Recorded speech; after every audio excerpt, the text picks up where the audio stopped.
अब आपको बिहार के समस्तीपुर की दिखाते हैं तस्वीर, जहां पर आज सुबह सुबह एक ट्रेन को आग के हवाले कर दिया गया। 7 बोगियां जलाकर खाक कर दी गई। वहां से संवाददाता मनीष प्रसाद ने एक ग्राउंड रिपोर्ट भेजी, आपको दिखाते हैं।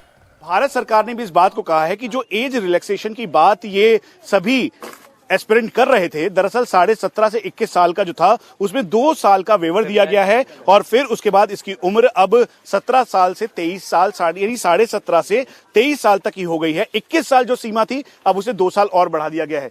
ये 5वीं बोगी है जो कि पूरी तरीके से झुलस चुकी है और इसमें अभी भी जो आग और धुआं है वो बाकी है। चारों तरफ ये झुलसी हुई जो बोगी दिखाई दे रही है, उसके अलावा कुछ नहीं बचा है इसमें।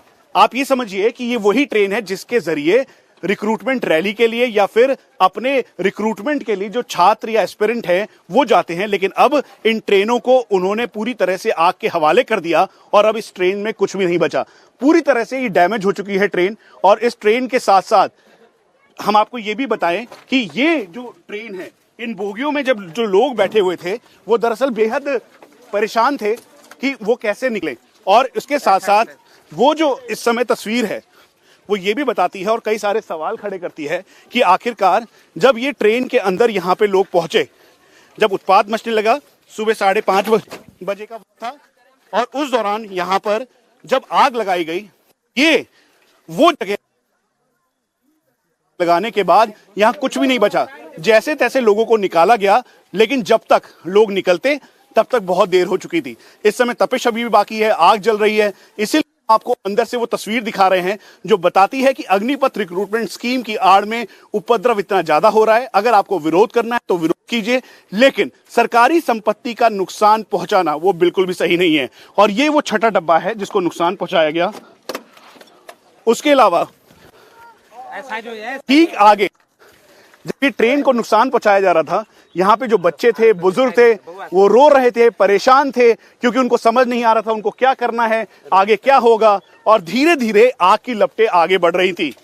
यहाँ पे एडमिनिस्ट्रेशन ये कोशिश कर रहा था कि सभी को कंट्रोल किया जा सके, लेकिन कंट्रोल कैसे होता, क्योंकि यहाँ पर उपद्रव बहुत ज्यादा था। अपने साथ रॉड, डंडे, साथ में पेट्रोल, डीजल लेकर यहाँ पर वो लोग आए थे। और फिर उसके बाद उन्होंने जो ट्रेन है उसके शीशों पे रॉड से मारना शुरू किया। ये रॉड आपको दिखाई दे रहा है। उसके अलावा जो बेसबॉल की स्टिक थी वो था। उसके साथ साथ जो शीशों को तोड़ा गया, ये रॉड्स अभी भी दिखाई दे रहे हैं।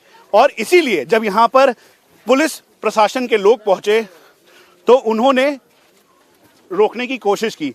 ऐसे डंडे अपने साथ वो लेकर आए थे। क्या नाम है तुम्हारा? अभिषेक कुमार। ये वो सब लेकर आए थे? हाँ। क्या क्या कैसा कैसा था?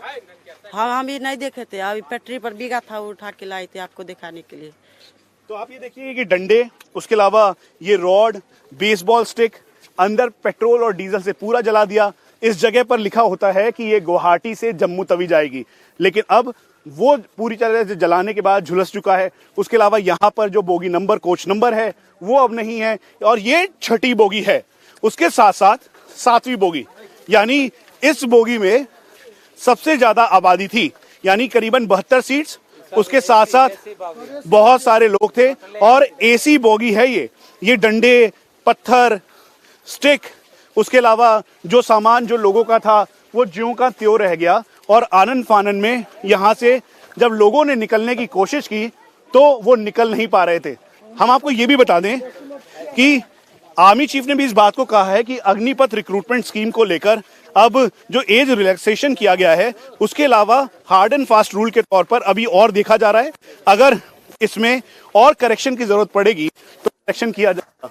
तो ये इस समय समस्तीपुर में मोहिउद्दीन नगर रेलवे स्टेशन की तस्वीर है, जहां पर इस समय पूरी तरह से जम्मू तवी से गुवाहाटी जाने वाली लोहित एक्सप्रेस क्षतिग्रस्त है, आग के हवाले कर दी गई। 7 बोगियां तबाह हो चुकी हैं, ट्रेन रुकी हुई है। आनन फानन में यहाँ के लोगों को सुरक्षित निकाला गया। यहाँ के स्थानीय लोगों की मदद से जो डीएसपी एडमिनिस्ट्रेशन के लोग थे उनके ऊपर वार किया गया और फिर जो हमलावर थे वो काला नकाब पहनकर, हाथों में डंडे, रॉड, साथ में बेसबॉल स्टिक लेकर यहां पर पहुंचे थे और हाथों में उनके पेट्रोल था।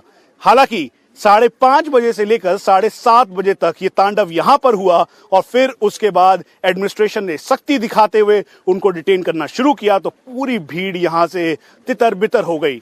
इसलिए इंडिया टीवी को मिली जानकारी के मुताबिक अब एडमिनिस्ट्रेशन यहां के सीसीटीवी फुटेज को चेक करेगा और उसके साथ साथ जो लोग इसके लिए रिस्पॉन्सिबल हैं उनके ऊपर मामला दर्ज किया जाएगा। लेकिन सभी ने नकाब पहन रखे थे और इसीलिए इस पूरे समय में डीएसपी यहां के वो घायल हुए, फायर ब्रिगेड की गाड़ियों को तोड़ा गया, ट्रेन्स को आग के हवाले किया गया, जो मेन कंट्रोल रूम है उसे पूरी तरह से ध्वस्त किया गया। इंडिया टीवी हर वक्त हर जगह डाउनलोड करने के लिए सर्च करें India TV news Google play store या ऐप स्टोर पर।